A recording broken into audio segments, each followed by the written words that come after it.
Outdoor ఎలర్జీస్లో house dust might దగ్గర నుంచి మొదలు పెట్టుకుంటే, తర్వాత పోలెన్స్ దగ్గర నుంచి మొదలు పెట్టుకుంటే, ఫంగల్ ఎలిమెంట్స్ దగ్గర నుంచి మొదలు పెట్టుకుంటే, ఇవన్నీ కూడా ఏవైతే ఉంటాయో అవన్నీ కూడా మన లైఫ్ స్టైల్లో మాడిఫికేషన్ వల్ల, అంటే శుభ్రంగా పెట్టుకోవడం వల్ల. చాలామంది అంటారు, మా ఇంట్లో ఎక్కడ కాక్రోచులు ఉన్నవండి, మేము చాలా తుడిచిన చోటే 4 సార్లు తుడుస్తుంటామండి.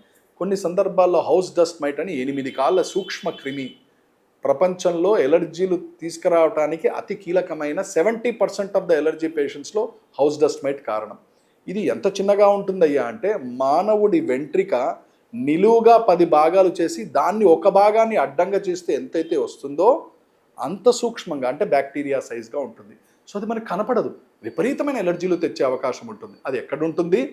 పిల్లో కవర్స్, బెడ్షీట్స్, పరుపులు, రోజు మనం కూర్చునే సోఫాలు. సో వాటి వల్ల మనకి ప్రమాదం ఉంటుంది. కాబట్టి జాగ్రత్త వహించడం మంచిదే. క్లీన్లీనెస్ అనేది చాలా చాలా ఇంపార్టెంట్. దానివల్ల కొద్దిగా వరకు మనం కంట్రోల్ చేసే అవకాశం ఉంటుంది. పొద్దున లేవంగానే అందరూ మిస్ అయ్యేది ఒకటేనండి. పొద్దున్న లేవంగానే ఎంత బిజీ అయినా సరే, మీరు కారులో వెళ్తున్నా సరే, కొద్దిగా ఎండపోటు ఎక్కడైతే వస్తుందో ఆ పక్కన కూర్చోండి.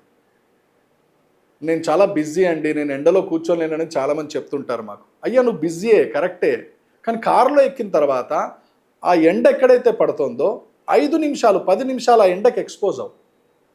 ఎవ్రీ డే, రోజు కనుక ఎండకి ఎక్స్పోజ్ ఎవరైతే అవుతారో వాళ్ళల్లో హార్మోన్ ఫంక్షన్స్ చక్కగా ఉంటాయి, వాళ్ళల్లో వ్యాధి నిరోధక శక్తి చక్కగా ఉంటుంది, వాళ్ళకి తొందరగా ఇన్ఫెక్షన్స్ సోకే అవకాశం తక్కువగా ఉంటుంది. So vitamin D3 number 1 category అండి. చాలామందికి వైటమిన్ D3 తక్కువ ఉండడం వల్లే దెబ్బతింటున్నారు. సో అదొకటి. నెంబర్ 2, డిన్నర్ చాలా హెవీగా చేసే అవకాశాలు, అలవాట్లు కూడా ఈ మధ్య బాగా పెరిగినాయి. అసలు గవర్నమెంటే, ప్రభుత్వం చెప్పాలి, మీరు లంచ్ టైంకి హోటల్స్ బాగా ఓపెన్ చేసుకోండి, డిన్నర్ టైంకి తొందరగా క్లోజ్ చేయండి. 24 అవర్స్ బిర్యానీ అంటాడు. 24 అవర్స్ బిర్యానీ నువ్వు వండుతావు కరెక్టే, ఆడి పొట్టలో పోయిన తర్వాత ఏం జరుగుతుందో నువ్వు ఆలోచించావా? Can 24 hours biryani be accepted medically? కాదు. ఎందుకు? బాడీలో సిర్కాడియం రిథమ్ అనే ఒక క్లాక్ ఉంటుందండి. అంటే ఏ టైంలో నువ్వు ఏది తినాలి, ఏ టైంలో తింటే ఏది అరుగుతుంది, ఏ హార్మోన్ ఏ సమయానికి వస్తుంది. ఎందుకు గుండెపోట్లన్నీ ఉదయాన్నే వస్తాయి, ఎందుకు ఆస్తమా అటాక్స్ అన్నీ ఉదయాన్నే వస్తాయి, ఇవన్నీ మనం ఆలోచించాలి. ఎందుకంటే హార్మోనల్ చేంజెస్ ఎక్కువ ఉంటాయి. అందుకనే late night parties, late night biryanis, late night heavy foods దయచేసి తీసుకోవద్దు. పార్టీ ఏదైనా ఉందా, నో ప్రాబ్లం, మధ్యాహ్నమో 3 గంటలకో 4 గంటలకో స్టార్ట్ చేసుకొని 6-7 కల్లా క్లోజ్ చేసుకోండి. లేట్ నైట్గా చేశారో మీ గట్టు దెబ్బతింటుంది. నేను మళ్ళీ చెప్తున్నాను, మీ పొట్ట దెబ్బతిన్నదంటే మొత్తం సిస్టమ్ కొలాప్స్ అయినట్టే, అంటే మీ రిజర్వ్స్ అంతా పోయినట్టే. పొట్ట ఎవరికైతే చక్కగా ఉంటుందో వాడు దీర్ఘకాలంగా సంతోషంగా ఆరోగ్యంగా ఉంటాడు.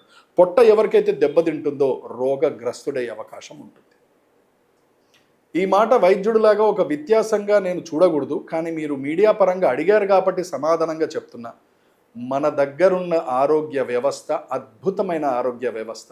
మన శారీరకమైన వ్యవస్థ, మన తిండి వ్యవస్థ, మన జీవన విధానం అద్భుతమైనది, అద్భుతమైనది. మన వాళ్ళు ఏదైతే, నేను మళ్ళీ అదే చెప్తున్నాను, ముత్తాతలు ఏదైతే ఫాలో అయ్యారో ఆరోగ్య విషయాల్లో వాళ్ళు చాలా కరెక్టు. వేరే విషయాల్లో నేను పోను, కానీ ఆరోగ్య విషయాల్లో వాళ్ళు చెప్పింది కరెక్టు. సద్దన్నం తినమని, సద్దన్నం మనం తింటామా? తిననండి, బయటికి వెళ్ళి బర్గర్ తింటానంటాడు. సద్దంలో ఉన్న ప్రోబయాటిక్స్ మీకు ఎక్కడ దొరకవు. వాళ్ళు పిచ్చి పట్టి తినమని చెప్పలేదు. పొద్దున్న లేవగానే ముద్దలు పెట్టేవాళ్ళు, పొద్దున్న లేవగానే అందరం కూర్చొని చక్కగా తినేవాళ్ళు. అది పద్ధతి. అది పద్ధతి ఎందుకు? లేనివాడైనా ఉన్నవాడైనా అందరూ తినేవాళ్ళు కూర్చొని. ఎందుకంటే అదొక జీవన విధానం, దానిలో ఆరోగ్యం ఇమిడి ఉంది. పిల్లలు, చిన్న పిల్లలకు ముద్దలు, పప్పు ముద్దలేసి, పచ్చడి ముద్దలేసి పొద్దున్న లేవగానే పిండి మొత్తం రౌండ్, బాగా గుర్తు, చిన్నప్పుడు మా నాయనమ్మ కానీ వాళ్ళు కానీ పెట్టేవాళ్ళు. అలా పెట్టాలి, తల్లిదండ్రులు అందరూ కూర్చోబెట్టాలి. అన్నిటికంటే మూలమైంది, జాయింట్ ఫ్యామిలీ నుంచి మైక్రో ఫ్యామిలీ అన్నాం, మైక్రో ఫ్యామిలీ నుంచి నానో ఫ్యామిలీ అన్నాం, నానో ఫ్యామిలీ నుంచి తండ్రి లండను, అమ్మమ్మ అమెరికా, కొడుకేమో శ్రీలంక, బిడ్డేమో సింగపూర్. ఇక ఇమ్యూనిటీ ఏముంటుందండి? సో భారతీయత, ఈ ఇండియన్ సిస్టంలోనే ఒక చక్కటి వ్యవస్థ ఉండేది, జాయింట్ ఫ్యామిలీ సిస్టమ్ అని ఉండేది. అది మీరు ఒక 3 తరాలు వెనక మీకైనా నాకైనా అంటే అందరం కలిసి ఉండేవారు. అది బలం. దేనికి? నీ ఆరోగ్యానికి, అందరి ఆరోగ్యానికి. సో ఆ వ్యవస్థ వెస్ట్రన్ కల్చర్లో లేదు కాబట్టి మన ఆరోగ్యం మన ఇంటి నుంచే మొదలవుతుంది కాబట్టి మన వ్యవస్థ మళ్ళీ we have to go back. Joint ఫ్యామిలీలో ఉన్న హ్యాపీనెస్ ఇంకా దేంట్లో ఉండదు.